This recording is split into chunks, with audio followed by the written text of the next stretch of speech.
আমরা যারা অতিরিক্ত গুনাহ করতে করতে ক্লান্ত হয়ে গেছি, অতিরিক্ত অন্যায় কাজ করতে করতে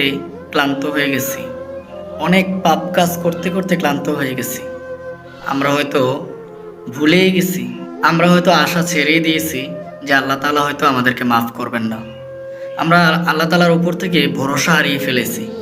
কিন্তু আমরা এটা জানি না যে হযরতে জিবরাইল আলাইহিসসালাতু ওয়াসসালাম যখন ফেরাউন পানিতে ডুবে মারা যায়, তখন জিবরাইল আলাইহিসসালাতু ওয়াসসালাম এসে খুব তাড়াতাড়ি তার মুখের মধ্যে ব্যাগ দিয়ে তার মুখটাকে আটকিয়ে দিয়েছিল। কেননা তিনি বলেছিলেন, যদি সে, আমার ভয় হচ্ছিল যদি সে মৃত্যুর আগে যদি কালিমা পড়ে নেয় তাহলে আল্লাহ তাআলা তাকে ক্ষমা করে দিবেন। জিবরাইল আলাইহিস সালাম এই কথাটা এই জন্য বলেছিলেন যে আমি আল্লাহ তাআলার খুব নিকটে থাকি, সকল ফেরেশতাদের মধ্য থেকে আমি আল্লাহ তাআলার খুব প্রিয় একজন ফেরেশতা, আমি ওনার পাশে থাকি, আমি আল্লাহ তাআলা সম্পর্কে খুব